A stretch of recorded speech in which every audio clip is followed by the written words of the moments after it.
In this video, I will share top 10 Scratch tips that will help you a lot in making your Scratch experience better. So let's get started. So on the number 1, we have accessing sprite only variables from the other sprites.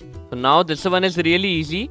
Just go to the sensing category, get this off block from there, then choose the sprite containing the variable you want to access, then go to this drop down menu and choose the variable, and here you go. You can use this in any sprite or stage too. On the number 2, we have blocked input access. Now what this means is that you will be able to make your scripts shorter and in some cases do things which are not possible in Scratch. So let's take an example of when key pressed block. You want to set the zoom variable to the key pressed, but you are not willing to make 36 if statements. So just go to my blocks category and make a block with a label and number or text input and name it as key. Now just make a sprite like if key space press and put the key input in the place of space and then set zoom variable to 0 and in place of 0 put the key input again, and now put this block instead of if statements and put your value here. It's that simple. On the number 3, we have sound panning. Now sound panning is a setting that can be used to basically change the sound direction from center to left or right. So you can do this in Scratch now,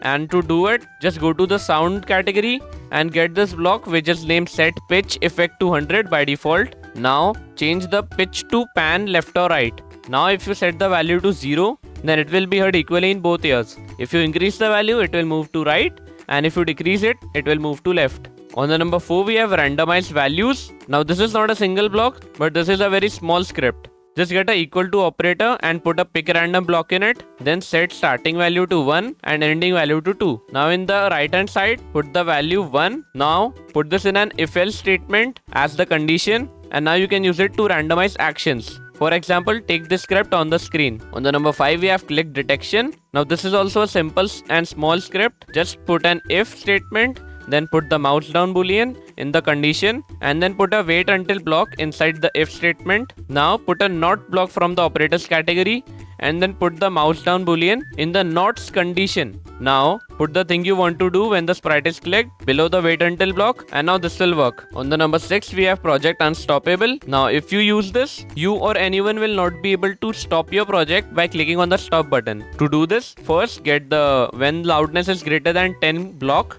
and change it to when timer is greater than 0. Then you can see the green flag shows that the project is activated, and when you press stop, it will not work. But this is not enough. After this, you can watch the video and see how to make your project unstoppable. Link is in the description. On the number 7, we have word detection. Now this means that you will be able to detect any word or letter from any variable or text you type. This can be used for censoring, that is blocking some words easily. To do this, first get the apple contains a block from operators category and make a variable. Now set this variable to anything you like, or follow me and just set it to someone is yo-yo. Now put the variable block in the apple contains a block we just got in place of apple, and now put yo-yo in a place of a. After doing this, when you click on the block to execute it, it shows true, but if you put anything else like car, it will say false because variable does not contain car. On the number 8, we have paste in position. Now if you want to copy and paste any of your work in costumes in the exact same position which you copied it, and that too in the exact same costume, then just click on the thing you want to copy and copy it, and then go to any other sprite, costume or stage, and then come back to the main costume. Now paste it, and as you can see, it is placed in the exact same position. On the number 9, we have previous costume block. Now this isn't any hidden block but a simple combination of blocks. To do this, first